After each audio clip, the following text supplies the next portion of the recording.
Beleza. Então basicamente assim, a primeira coisa que eu chamo a atenção é tirando o nosso da reta e colocando do gerente, né? Quando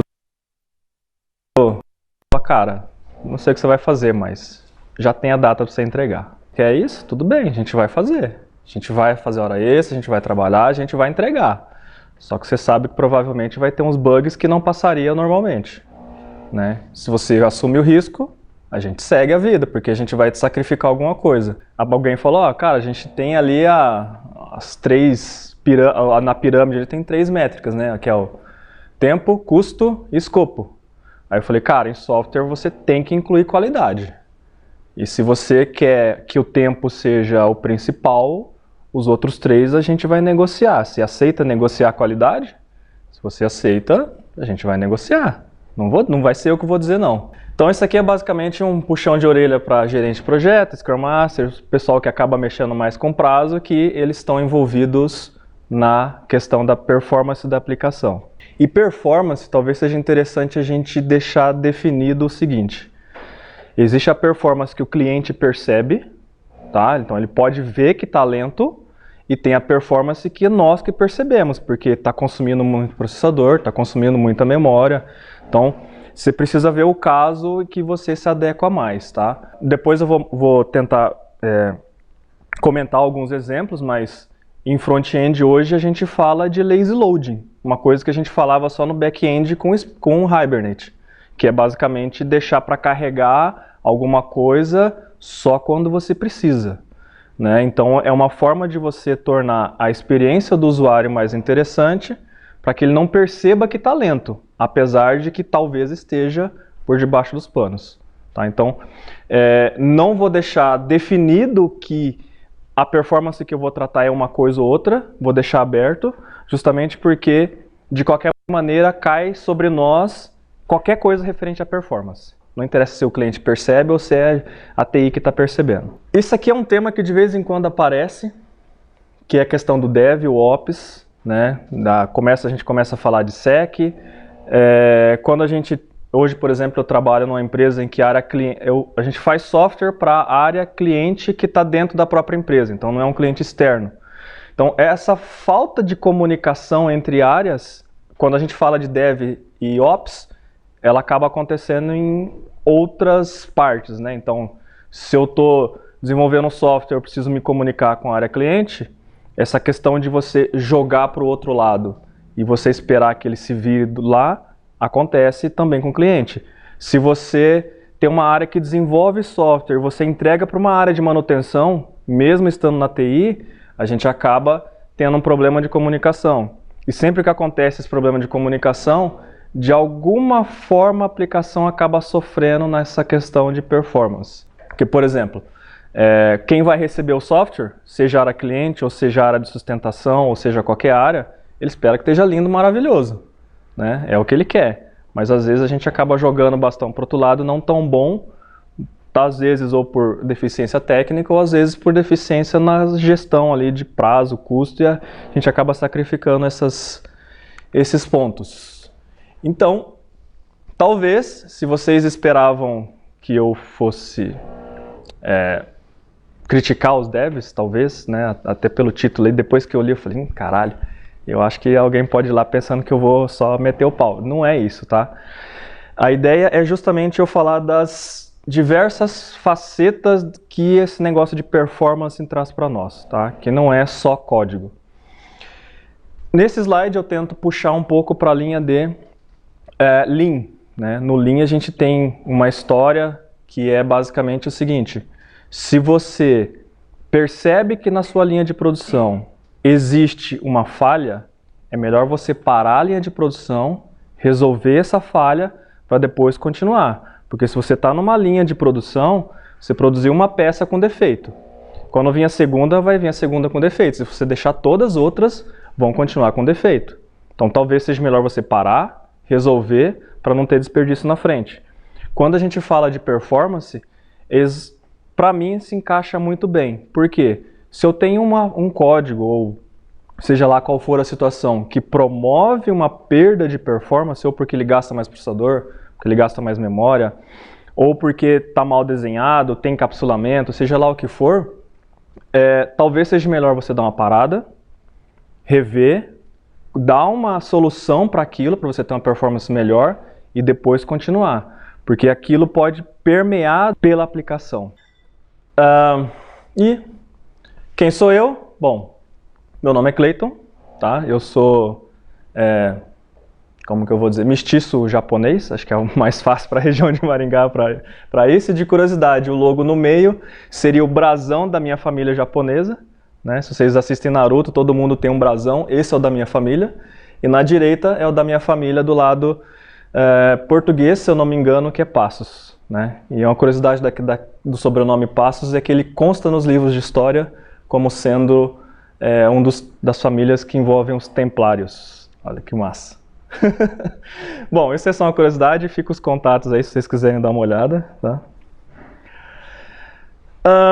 Bom, como que eu cheguei nesse tema? Tá? Isso para mim é uma jornada que existe desde sempre, tá? E apareceu para mim esse tema com a seguinte frase que eu tenho certeza que todo mundo já ouviu. Ah, mas PHP é lento. Ah, PHP ou Java é lento. Ah, mas Node nessa situação é lenta. Ah, mas o banco não sei o que lá é lento. Sempre é a tecnologia que está sendo aplicada que é lenta, tá? E todas as vezes que eu me deparo com essa frase, eu pergunto para a pessoa, ou o contrário, né? Ah, mas outra tecnologia é muito mais foda, é muito melhor que essa. Toda vez que eu me deparo com essa frase, hoje mesmo aconteceu isso, quando o pessoal estava falando do PHP 8 que está para lançar isso, se eu não me engano, eu questiono, falou, tá, por que é tão bom assim? O que ele tem? O que ele melhorou? O que ele está inovando ou o que ele está trazendo de bacana aí? Sempre que eu tenho a oportunidade de tentar entrar mais a fundo, eu percebo que na verdade as pessoas parecem estar só repetindo frases de piadas. Às vezes a pessoa está repetindo isso em embasamento. Hoje mesmo eu fiz umas 3, 4, 5 perguntas da pessoa que estava defendendo o PHP. Na quinta ela parou, não, porque é legal, é isso. Né? Aí eu falei, tá, mas aí não dá pra gente evoluir, né? Não dá pra gente entrar num nível técnico, eu não consigo fazer um benchmark, eu não consigo ver um use case de aplicação que eu consiga usar isso daí real para resolver um problema. Então, pra mim sempre ficou muito vago essa questão, tá? Chegou um momento em que alguém falou muito de Node, eu falei, cara, será que está na hora de eu mudar minha stack principal, né, a tecnologia que eu mais trabalho, no back é Java. Será que está na hora de eu mudar para JavaScript? Né? Chegou um momento em que eu precisei entrar e verificar se eu ia fazer isso mesmo. Uma das coisas que eu encontrei nessa busca, né, nessa inquietude minha, foi esse livro, é um livro free, tá? Por isso que está o link aqui, que eu conheci a partir de um post do Fábio Akita, tá? Que ele basicamente diz o seguinte, falou, olha gente, quando alguém te traz uma informação, muito provavelmente ela é falha se você comparar a estatística dessa informação, tá? E aí tem vários exemplos ali do porquê disso, não vou fazer vocês lerem, tá? Aqui tá só pra gente falar sobre essa generalização apressada, mas o resumo dele é essa ilustração.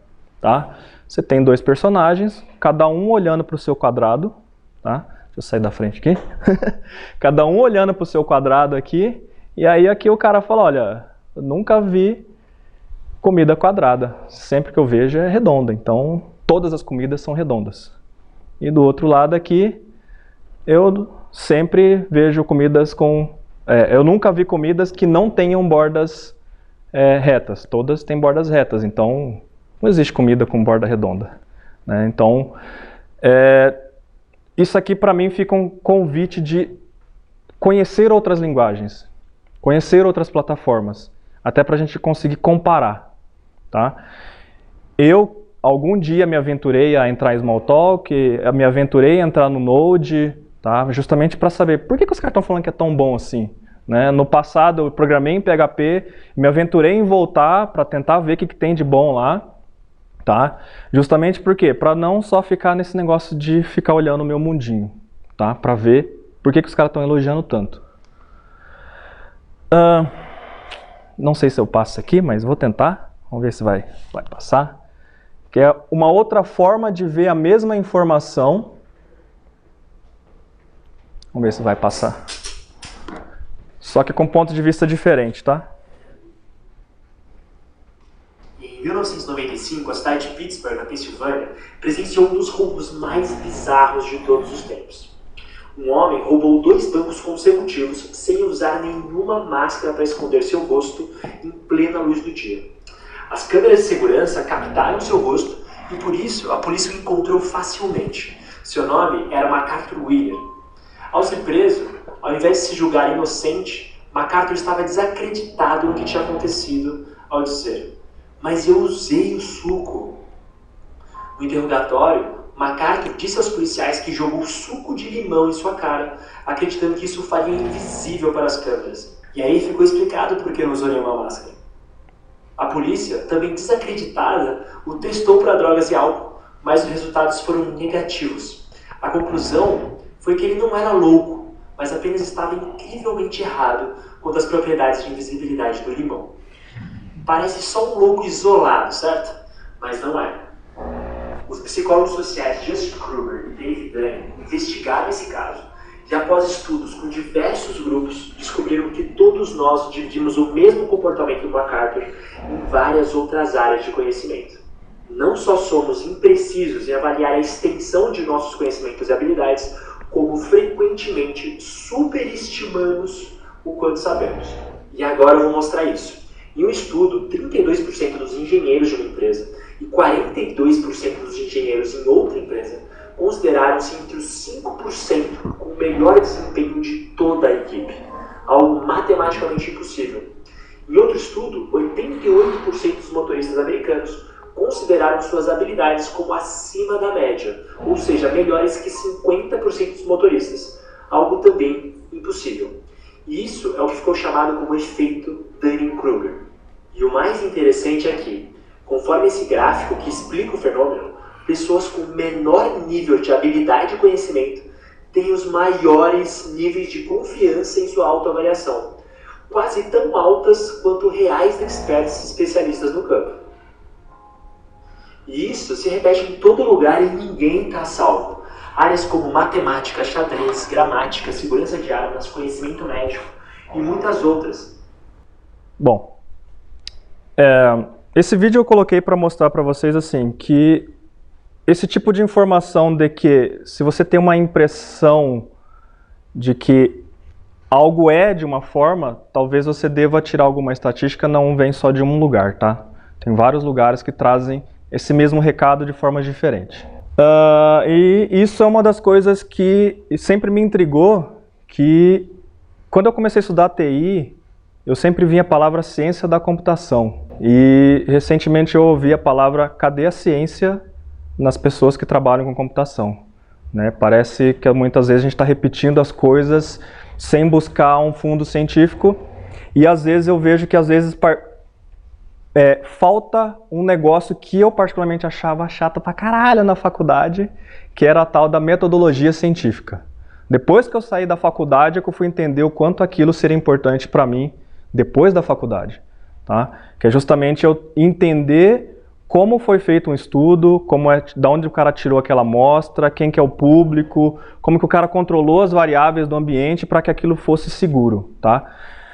Eu vou tentar trazer alguma coisa de experimento, tá? Eu sei já por tal que algumas pessoas aqui fazem os seus experimentos, e eu vou mostrar alguns dos meus experimentos, tá? Que não é um ambiente totalmente controlado, mas serviu pelo menos para mostrar para mim que algumas coisas que estão sendo divulgadas por aí não são exatamente como o pessoal está falando, tá? E é da minha linguagem principal, que é o Java. E talvez vocês pensem que eu estou aqui para defender o Java, e não é bem assim, tá? Justamente eu vou terminar falando que tem algumas coisas que não estão tão boas quanto estão divulgando. Bom, esse slide aqui é para mostrar o seguinte. Quando as pessoas falam, cara, Node é rápido, faz em Node esse back-end. Aí eu fico, tá bom, é rápido por quê? Né? Qual que é o modelo que ele recebe requisições? Né? Qual que é o modelo de desenvolvimento lá? É funcional, tá, funcional, mas por que funcional me dá mais performance? O que tem lá que me dá tanta performance? No final das contas, quando as pessoas dizem isso, eu acabo chegando nesse termo aqui chamado Event Loop. Tá? Essa é a palavrinha-chave que a gente tem no Node. E quando a gente fala, por exemplo, a gente acaba chegando em algum momento, não para Node, tá? Mas para outras linguagens, a gente acaba chegando no modelo chamado de atores. Tá? Que existem textos dizendo que ele vai te dar ainda mais performance que o Node, apesar de mudar o paradigma de desenvolvimento. A gente chega também que a gente tem implementação em Java, tem um multi-event loops. Basicamente, event loop significa eu tenho um loop, não importa quantos processadores eu tenho. Multi-event loops, hoje o que a gente fala é eu tenho um event loop por processador disponível na máquina. Quem te traz isso por default, você não precisa se preocupar, é o Spring Webflux. Tá? Se você fizer uma aplicação em Java usando o Webflux, ele vai te dar um event loop por processador. Esse é o padrão dele. E aí, só de curiosidade, no começo do ano, a gente fez uma aplicação em uma máquina, eu acho que é um T3 Medium da AWS, não tenho certeza, mas a gente atendia quase 15 mil requisições por segundo, com multi-event loops no Spring Webflux. Claro que aí tem um detalhe, tá? A aplicação ela foi feita inteira reativa e não blocante. A gente não permitia que o código bloqueasse em lugar nenhum.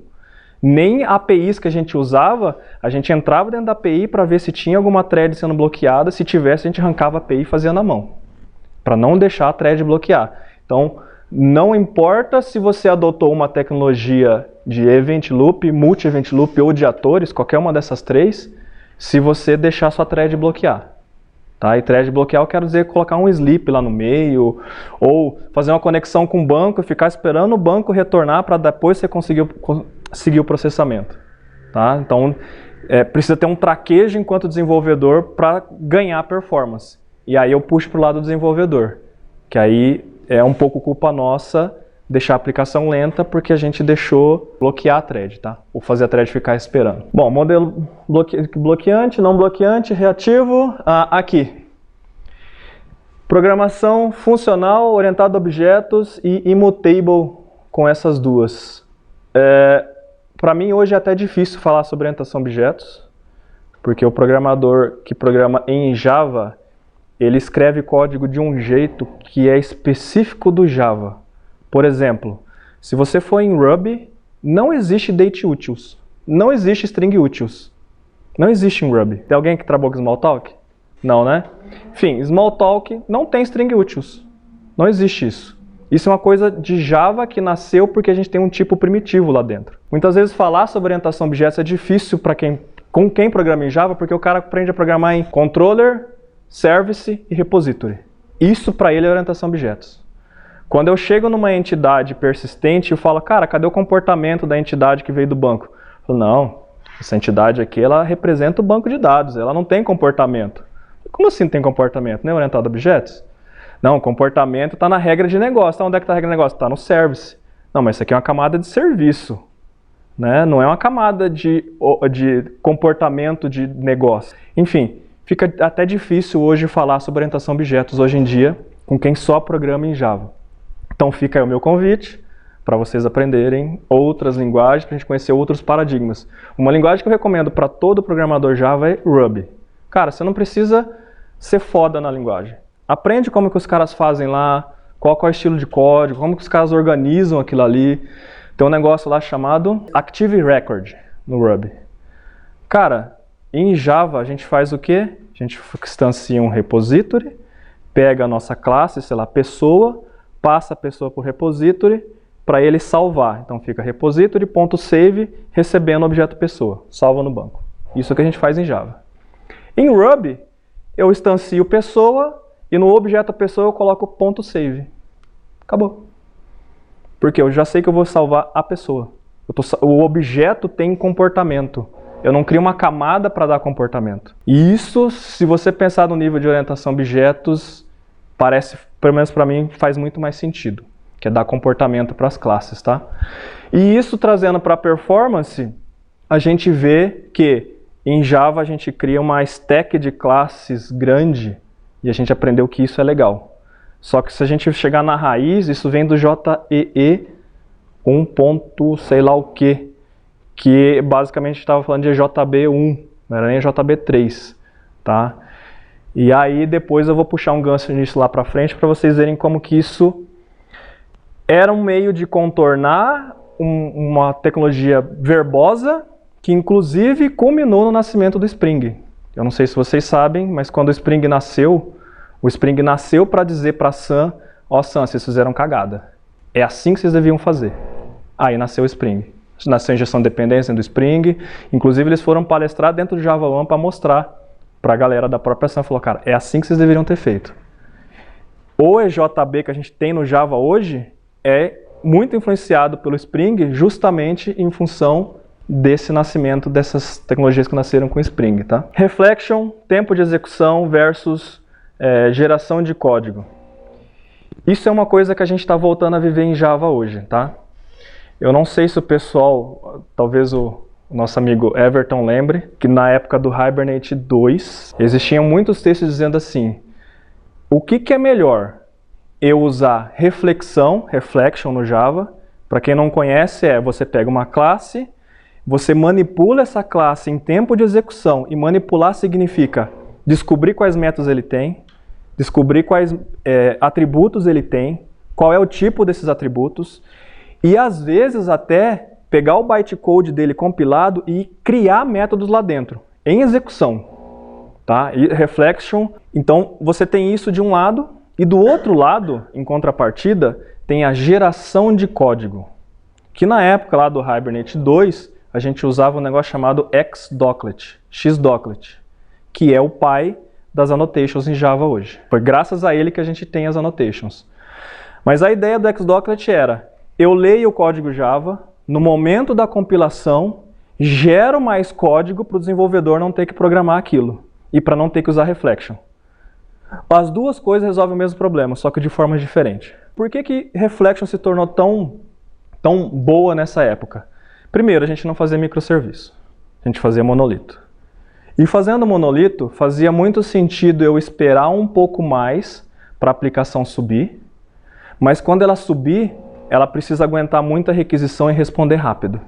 Então tudo bem eu esperar 1, 2, 3, 10 minutos para a aplicação subir, não tem problema. Desde que quando ela esteja de pé, ela aguente muita requisição e responda rápido. Por isso a gente faz reflection, usa reflection.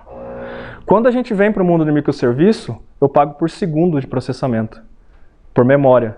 Então eu não quero esperar subir a aplicação, eu não quero que ele consuma muita memória, eu quero que ele suba muito rápido, execute muito rápido e consuma pouca memória. Então isso de cara significa que eu tenho que abandonar a reflection, eu tenho que ir para o outro lado. Por isso que em Java hoje a gente volta a conversar sobre isso. Tá? Depois no final eu vou mostrar algumas coisas nesse sentido. Pouco de linha do tempo para a gente entender, tá? Bom, 99 a gente viu aí CI, né, integração contínua com XP, aí vem o manifesto ágil. Tá? Isso aqui é só para a gente se localizar. Depois vem o NetIO. Por que eu coloquei o NetIO aqui como referência em 2004, que foi quando ele nasceu, tá? NetIO é uma biblioteca em Java não blocante. Então, quando eu ouvi falar no Node, que o pessoal falou, cara, você programa em Node e tal, aí você usa Mongo, não bloqueia a thread, né? Aí você usa o Event Loop, se você bloquear o Event Loop, como você só tem um só, você não atende mais nenhuma requisição, então você não pode bloquear. Você vai atender muito mais requisição. Eu falei, legal, cara, mas será que no Java não tem? E eu já tinha isso na cabeça, o do NetIO. Eu falei, cara, eu já tenho um cara não blocante em Java. Por que eu preciso mudar de stack? Será que eu preciso? Para mim, essa dúvida sempre ficou por muito tempo, tá? AWS em 2006, com EC2. No Scala vem um Actor Model. Aqui, vem uma coisa que eu comento assim. O pessoal fala assim, Java é lento. Eu falo, Java é lento, tá bom. Você conhece Scala? Scala é lento? Não, Scala é rápido pra caralho, velho. Tem um negócio chamado Gatling.io, que é para fazer teste de carga. Ele é muito rápido, cara. Ele faz muita requisição por segundo sem bloquear. É foda. Tá, você sabia que Scala roda em cima de uma JVM? É Java, no final das contas. É só um front-end para o mesmo bytecode que vai rodar em cima do JVM. Então acho que a linguagem não é um problema. Porque ele vai rodar em cima do mesmo JVM. Aí eu puxo a responsabilidade para o dev. Então talvez, se você precisa de um nível de performance que o Scala te dá, talvez você não devesse programar na linguagem Java. Talvez você deva mudar o paradigma, porque o Scala muda o paradigma também. Você deixa de programar orientado a objetos. Tá? Já não é mais no paradigma OO. Play Framework, em 2007, que hoje você consegue programar em Java, mas ele nasceu com você programando em Scala. Ele nasceu em cima do NetIO. Hoje não é mais, porque ele chegou num nível que o NetIO já não é tão rápido quanto eles queriam, e eles foram para o Akka, tá? Que eu estou avançando um pouquinho, mas hoje o Play Framework está em cima do Akka. Tá? E o Play Framework é um concorrente do Spring. Você quer fazer uma aplicação web, servidor, API, você poderia usar o Play Framework. Tá? Então hoje o Play Framework ele é um concorrente do Spring Web Flux. Com a diferença que o WebFlux ele implementa multi-event loops. Play Framework ele implementa modelo de atores. Tá? São modelos diferentes de desenvolvimento. Mas a ideia é você atender muitas requisições por segundo. Bom, DevOps, Node, e aí mais ou menos aqui 2010, 2009 eu começo a ouvir falar sobre Node e vem essas perguntas que eu comentei todas, tá? Será que eu devo mudar para Node? Né? Tipo, como minha stack, será que vai ser melhor para mim como carreira, para o software que eu entrego? Em 2011 vem o Vertex. Tá? O Vertex é uma biblioteca Java, que você programa reativo usando RX Java, e você tem o modelo de Event Loops lá também. Então, se você procura uma alternativa para o modelo do Node, você quer programar reativo, você quer programar funcional, você quer programar com Event Loops, só que multi-Event Loops, você tem o Vertex. Tá? No Slack a gente tem um cara que é eu esqueci o nome, Clécius, que ele dá excelente feedback desse Vertex. Tá? Ele está usando, ele fala, cara, estou super feliz, não troco, com detalhe que ele roda em cima da JVM, que nasceu com a IBM, que agora está debaixo do Eclipse, que é a OpenJ9. Tá? A hora que ele já mostrou alguns benchmarks que ele fez lá da OpenJDK e a OpenJ9, ele fala, cara, a OpenJ9 está matando a pau, né? Segundo os benchmarks dele ali. Tá? Então, é uma opção também para a resposta que eu sempre ficava procurando. Cara, será que eu preciso trocar de tecnologia para entregar software melhor, para entregar uma qualidade melhor? Né? Então, hoje, eu ainda não estou convencido que eu deveria fazer isso, tá? Mas não como sendo a principal para mim. 2012, Ribbon, Hystrix e Eureka, que é do Netflix. Isso aqui está aqui porque em 2014 vem o Kubernetes, que mata esses três caras. Tá? Na minha opinião, se você tem um cluster Kubernetes, você não deveria estar usando Ribbon, Hystrix e Eureka, porque as funcionalidades que ele te dá, o Kubernetes te entrega. É mais barato de manter, é mais barato de usar, vai te dar menos latência, vai te dar menos dor de cabeça, vai te dar menos manutenção. Tá? E hoje eu ainda vejo aplicações nascendo. E a gente precisa entender uma coisa. Quando nasceu essas tecnologias aqui, a gente não tinha Kubernetes. E elas nasceram para entrar dentro do EC2. Ou seja, elas nasceram para ser implantadas dentro de uma máquina, eu vou dizer entre aspas, física, tá? Né? O cara instancia uma máquina AWS e ele vai pôr um servidor desse dentro de uma máquina lá. Tá? Então, precisa entender esse contexto. E o que eu vejo é que às vezes as pessoas estão fazendo software com essas tecnologias para rodar dentro do Kubernetes. Eu acho que não faz muito sentido, porque você acaba tendo dentro do Kubernetes uma solução pronta, seria só, entre aspas, configurar, e aqui você tem a mesma solução de novo. Tá? Então, talvez você não devesse estar usando isso aqui se você estiver aqui dentro. Bom, 2013 veio o Spring Boot, e aqui, 2017, isso Java 9. O Java 9 é um marco, porque dentro dela nasce um código de mais ou menos uns 10 ou 15 anos de estudo que é em cima de Just-in-Time, que é um compilador em tempo de execução. Tá? Não é aquele compilador que compila o seu código, o seu código já foi pré-compilado. Agora que ele já foi compilado, eu vou fazer mais algumas coisas para melhorar ele. Quem programa em Angular? Alguém programa em Angular aqui? Angular, mais ou menos? Tá bom. Beleza. No Angular, a gente tem dois compiladores. Um que acontece para você pôr em produção, que é aquele compilador que ele vai demorar um pouco mais para gerar o código final para você, só que ele vai fazer tudo o que ele puder para otimizar a sua aplicação. E tem um outro que ele não vai fazer nada, só que a hora que ele abrir o browser, ele vai fazer todo o trabalho na hora que a aplicação estiver no browser.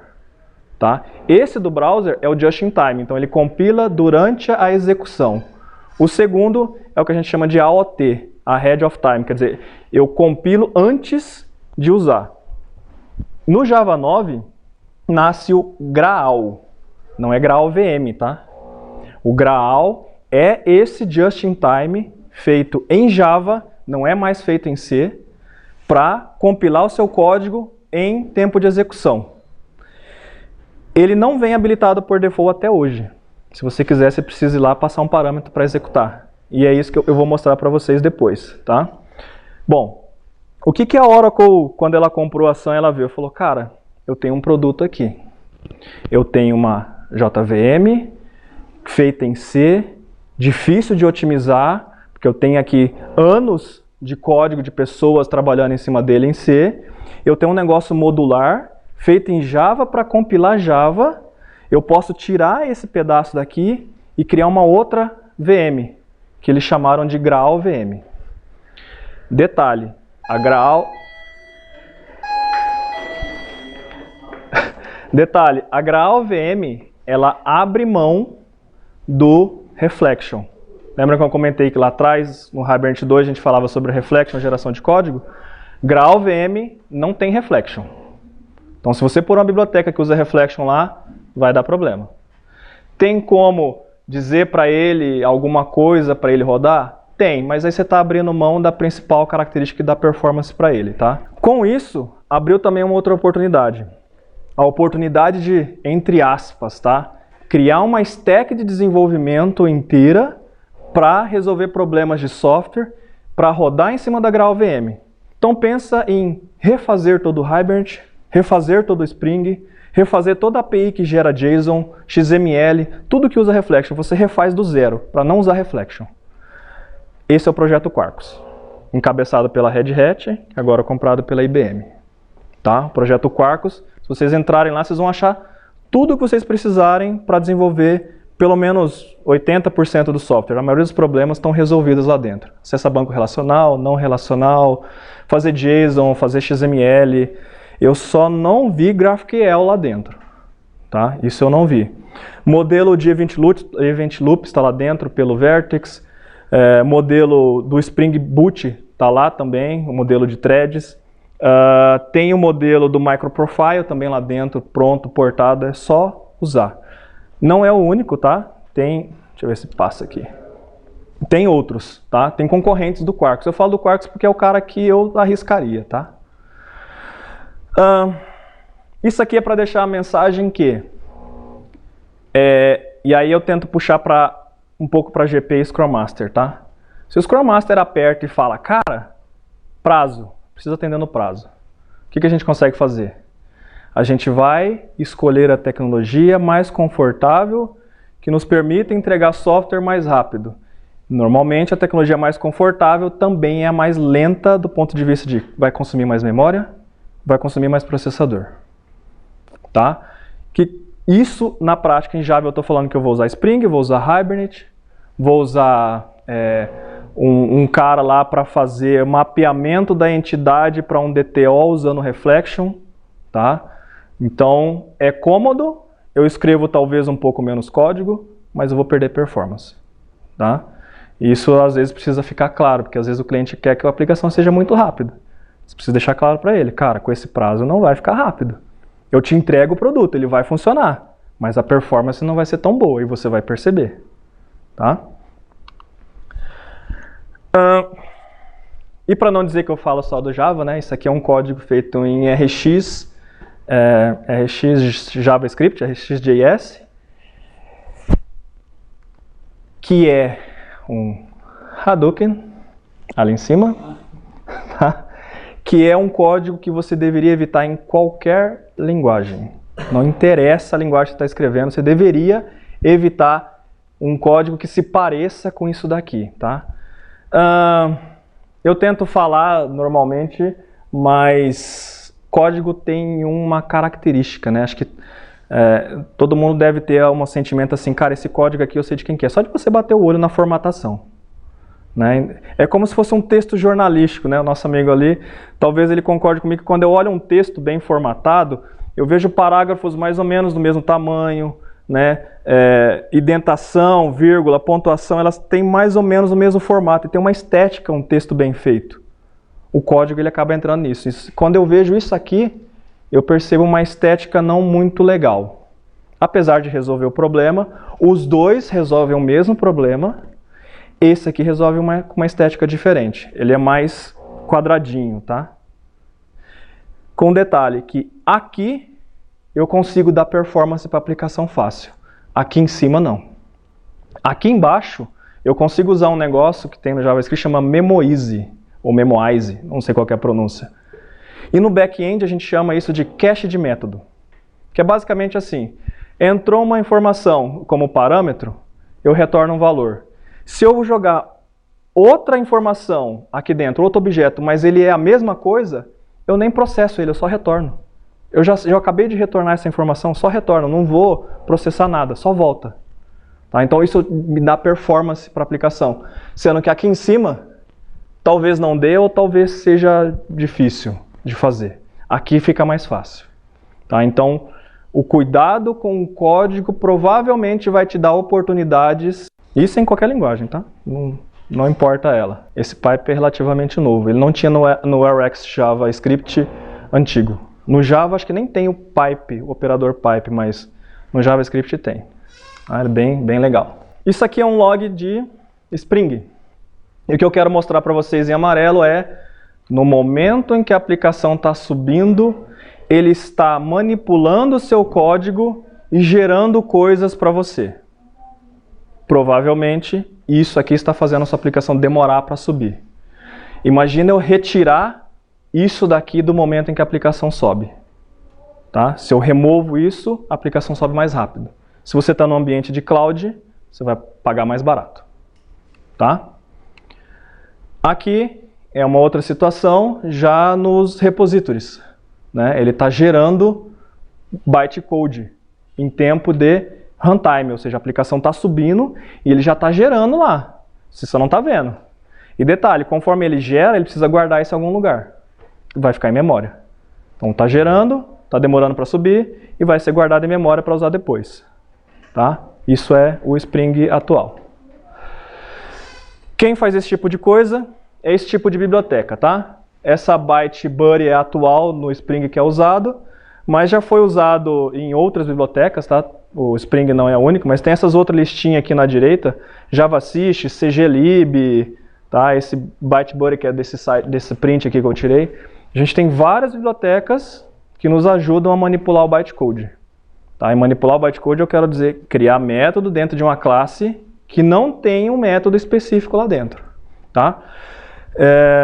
Acho que faltou, não, com certeza faltou, mas tem um brasileiro que foi trabalhar fora do Brasil, ele fez uma biblioteca para testar a aplicação forçando uma quebra. Então imagina a sua aplicação está rodando, bonita, compilada, em produção. O que ele faz?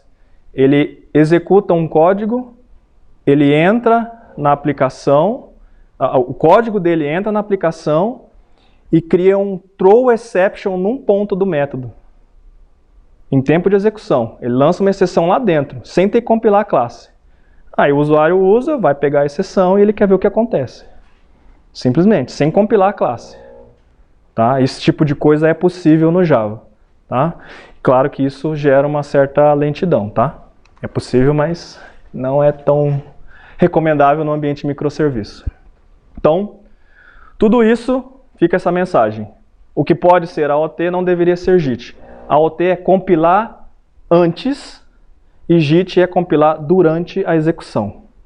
Tá? Basicamente isso. Então, se você consegue compilar antes, talvez seja melhor você esperar a sua integração contínua compilar, já que ele está trabalhando sozinho, do que esperar a cada runtime, a cada execução, a cada cliente, ficar fazendo a mesma coisa. Tá? Tá. Deveríamos deixar o JIT para otimizações que só são detectadas na execução ou quando usamos lazy loading. Vou explicar isso daqui a pouco, tá? Bibliotecas que vocês podem usar. Micronauts não usa Reflection. Segue na mesma linha do Quarkus. Tá? São concorrentes. Se eu não me engano, o Micronauts nasceu primeiro e o Quarkus veio depois. Porém, o Quarkus ele tem aí o apoio da Red Hat, da IBM. Então, eu acho que ele tem uma força maior, tá? Para pegar o mercado. Isso aqui é um gráfico que eles mesmos apresentam, tá? Não vou pedir para vocês acreditarem 100% nele. Eu, particularmente, ainda estou evoluindo os meus testes para ver se eu concordo com tudo isso. Mas o que eles querem dizer aqui é o seguinte, ó. Vou pegar aqui em verde.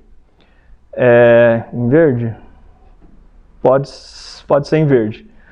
Quarkus com Native via GraalVM. 12 megabytes. GraalVM, lembrem que é uma máquina virtual nova, tá? Eu não tenho Reflection lá dentro, tá?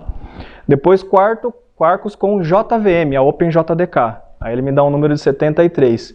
E o tradicional que sei lá, o Spring com a JDK, com a OpenJDK. Aí eu vou para 139, tá? Se é mega, se é memória, para mim não importa muito. Eu quero ver só a diferença entre essas três por enquanto. Tá? Mas ali é um pouco de memória, aqui embaixo um pouco de processamento, tá? Basicamente o que estão defendendo é use Quarkus com GraalVM para criar suas aplicações e nativo. E quando eu digo nativo é que eu estou compilando, gerando um bytecode não, eu vou gerar um executável nativo. Então se você vai rodar sua aplicação no Linux, você vai criar um executável para o Linux. Se você vai rodar a sua aplicação no Windows, você vai criar um executável para o Windows, específico para aquele sistema operacional. Olha só, eu estou programando em Java e não vou rodar na JVM. Eu vou usar o GraalVM para compilar nativo. Tá? Então a gente está virando um pouco esse panorama no universo Java. Bom, GraalVM. Vou só dar um overview bem rapidinho, tá? Porque esse negócio ele é bem extenso, mas a GraalVM é uma VM nova. A ideia deles é que você possa rodar qualquer linguagem em cima dele. Basicamente, o propósito deles é o seguinte. Essa linguagem R é lenta, Smalltalk é lento? E se eu conseguir pegar todas as linguagens e colocar no mesmo patamar de performance? Que é essa linha amarela que vocês estão vendo. É a meta. Se eu conseguir fazer isso, então deixa de importar a linguagem que eu estou programando. Todas estão dentro desse patamar.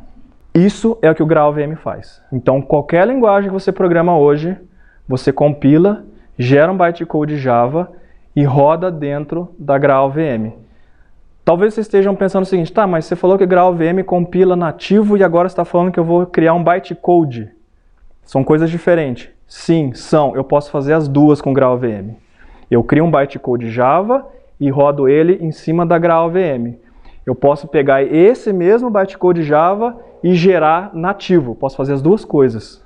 Então eu tenho uma evolução de performance, que agora passa a ser independente de linguagem, porque eu vou estar rodando todo mundo dentro da mesma, vou chamar de plataforma, acho que não é o termo correto, mas em cima da mesma tecnologia. E esse aqui é o gráfico deles de performance que eles apresentam, de quão rápido é a linguagem. E detalhe, aqui a gente está desconsiderando o framework. Eu pego uma linguagem, faço um código na linguagem pura, sem usar qualquer framework, e faço métrica da performance dele. Que não é um caso real de aplicação, né? A gente precisa de frameworks para nos ajudar. Mas é o gráfico ali. Algum dia na vida vocês já viram isso no Windows. É o tal do defrag. Caso alguém não conheça, eu vou passar rapidinho. Basicamente assim, você tem um arquivo gravado no disco, que por algum motivo, partes desse mesmo arquivo ficam em pedaços diferentes do disco. Então ele pode ficar no começo, no meio e no fim. E na hora de você ler e abrir ele precisa ler tudo isso, procurar os pedaços para te dar. O defrag ele tenta pegar os pedaços e juntar para que a leitura seja sequencial e você abrir ele mais rápido. Esse é o nível que a JVM te dá e sempre te deu. E a maioria das pessoas não entram a fundo e não conhecem, mas basicamente a gente está dizendo o seguinte. Cada bolinha dessa que vocês estão vendo é uma estrutura de dados dentro do Java. Tá? Você escreve um código, acaba virando uma estrutura interna lá, um metadado. Quando o Java ele executa um método, ele começa a, digamos, fazer uma conta. Ah, beleza, você chamou o método A e depois o método B. De novo, de novo, de novo.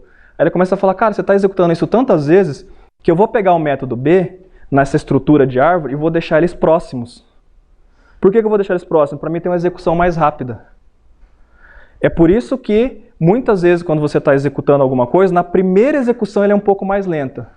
Na segunda ele demora um pouco menos. Na terceira ele vai otimizando e você vai vendo que vai ficando mais rápido.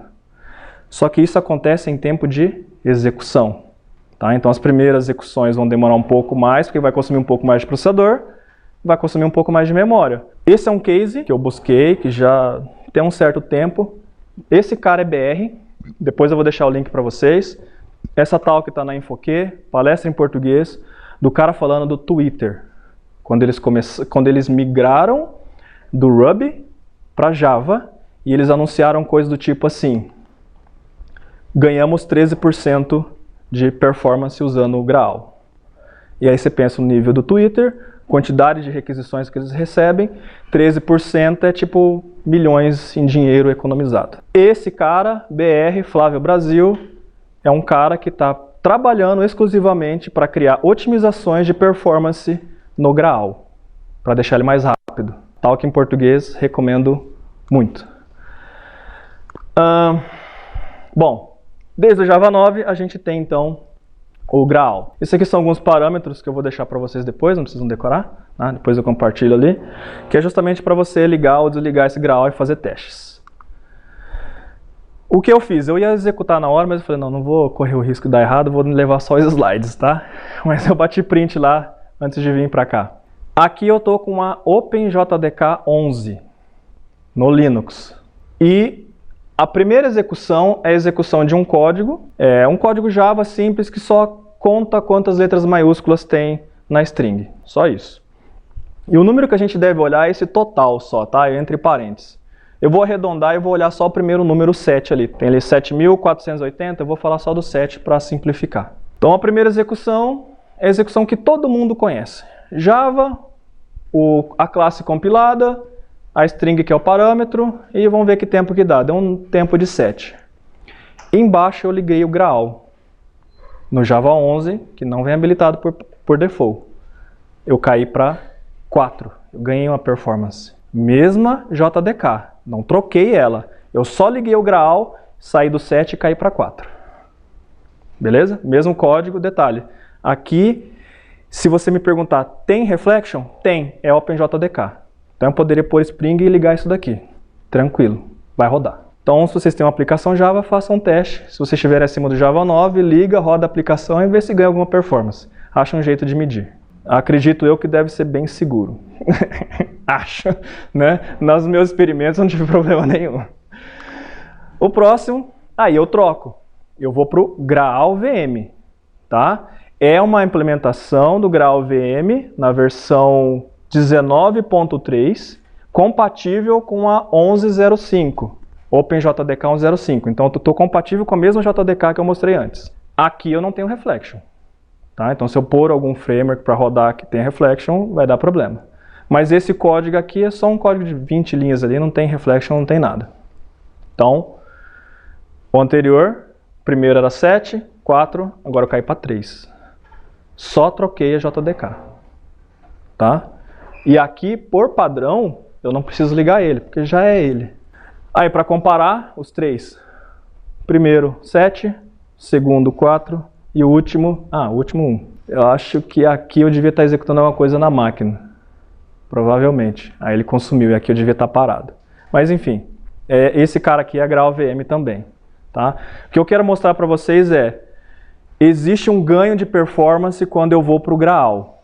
Se você vai só para o Graal dentro do VM, você precisa pensar se você está disposto a abrir mão da Reflection.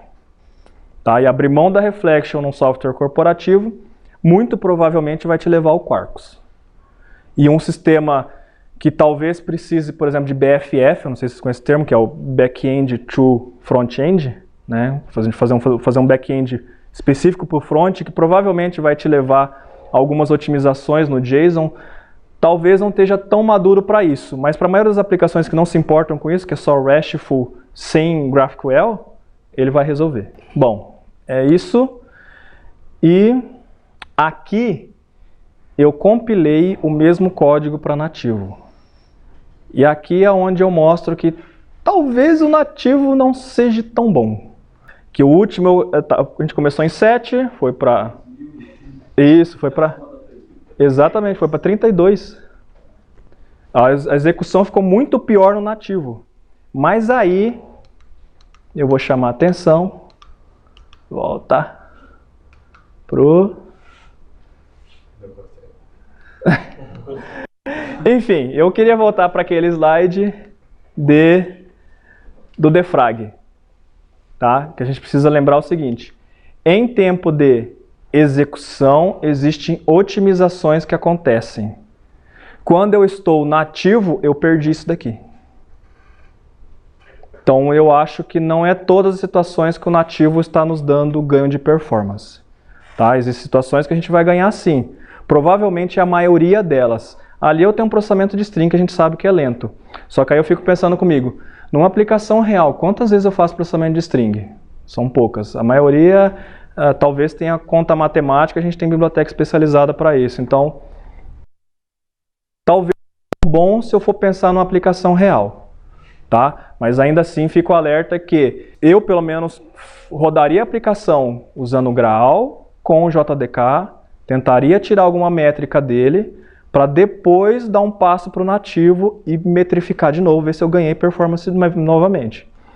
E a cada build talvez seja muito preciosismo, mas esporadicamente fazer essa métrica de novo, ver se isso continua, porque o software está evoluindo, né? Tem código novo entrando. Pode entrar algum ali que faça esse jogo mudar. Isso aqui é só para mostrar que realmente é um binário, tá? Binário Linux. Rodei o file ali só para falar, não, realmente é nativo. Tá? Não tem pegadinha não, ele realmente foi pior. É isso. Se tiverem perguntas, estamos aí. Acho que passou um pouquinho do tempo.